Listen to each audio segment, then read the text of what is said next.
Hello everyone, happy morning. Welcome back to your very own YouTube channel, Dr. Nikita's Rad Synapse.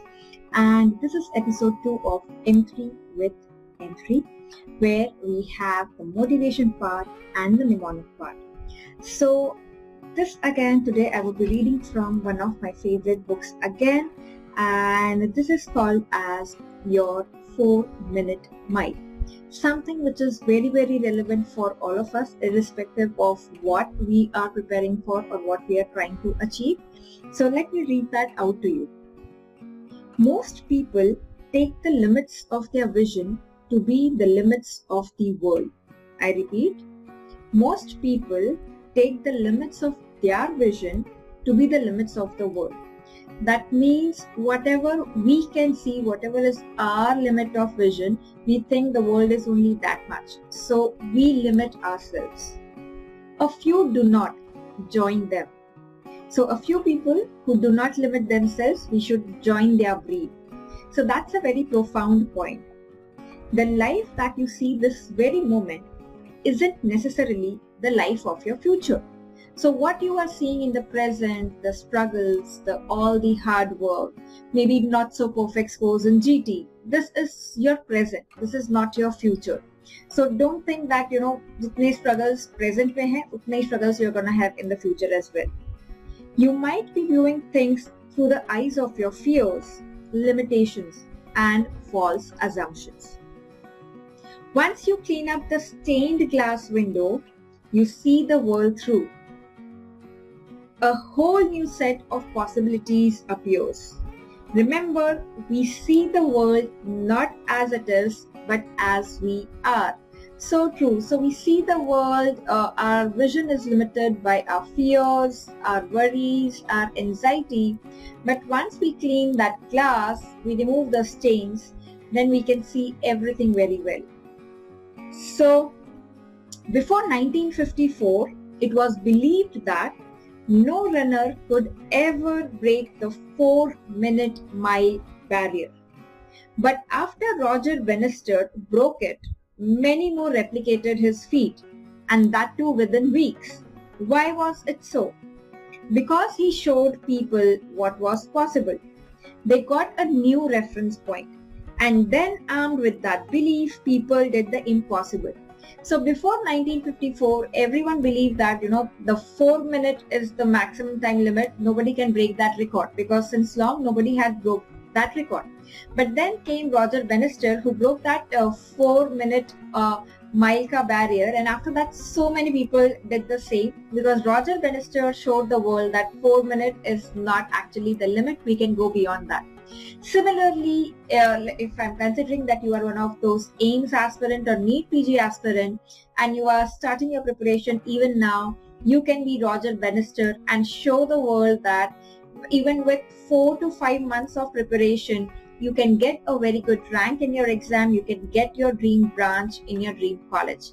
So I'm hoping to see who's that next Roger Bannister in a NEET PG and AIIMS. So what is your 4-minute mile? What false assumptions are you making in terms of what you cannot have, what you cannot do, and what you cannot be? Let me know in the comments what are those false assumptions that you have and what is it that is stopping you from giving your best. Your thinking creates your reality. Your beliefs truly become self-fulfilling prophecies because your beliefs drive your actions. Absolutely. Whatever we believe, that is what we act on. And you will never act in a way that is misaligned with your thinking. So the size of your life reflects the size of your thinking. If you are living big, that means you are thinking big. If you are living small, that means you are thinking small. So it all has to change with the thinking that one thought and your life will change. So if you think something cannot occur in your life, then there's no way you will take the action required to make that goal a reality.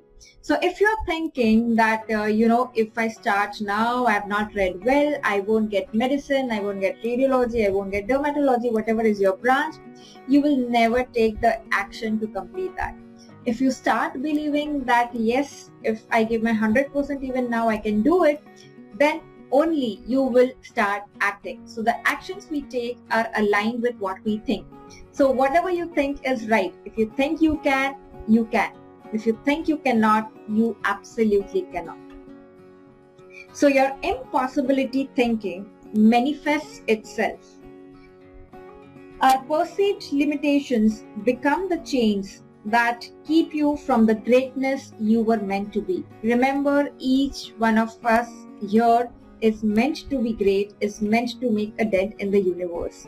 So don't limit yourself by your false assumptions or by setting the limits for yourself. And you are so much better than that. There is no such thing that an average human being.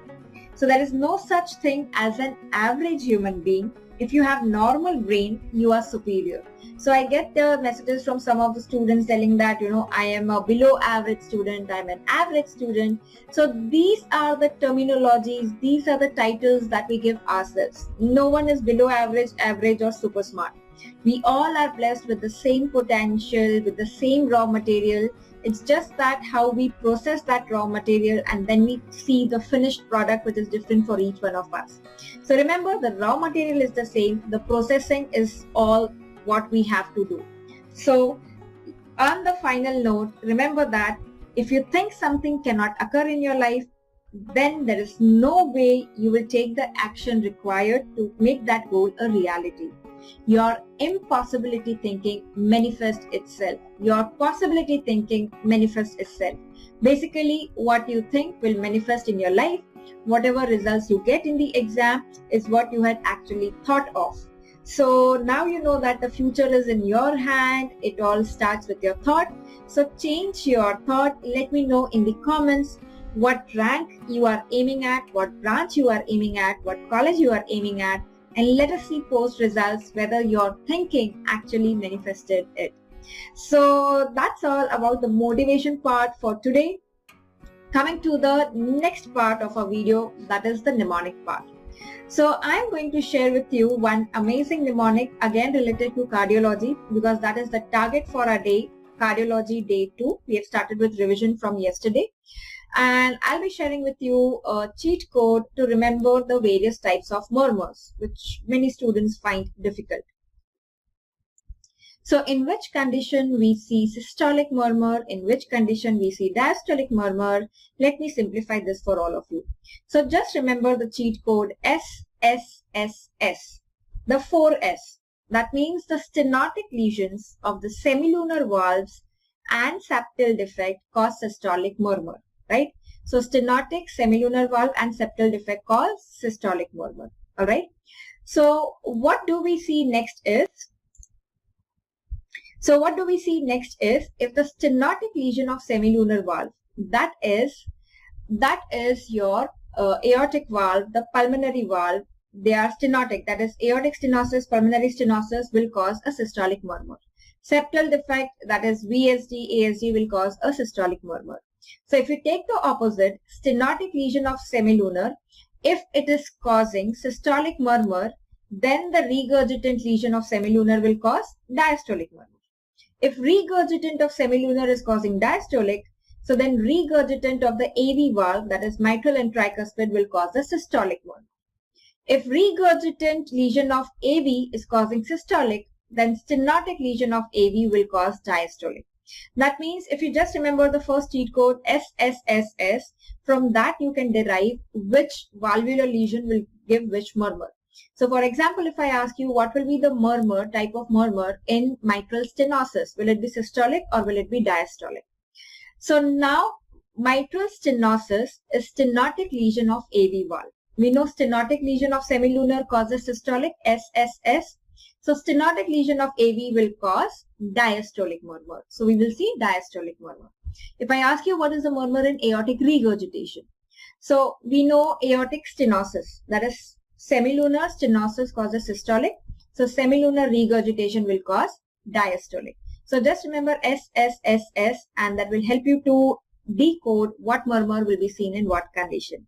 So that's all for today. I hope this video has motivated you and has helped you with the cheat code, the mnemonic as well. Goodbye, take care, keep studying, keep revising and keep winning. I'll see you in my next one. Thank you.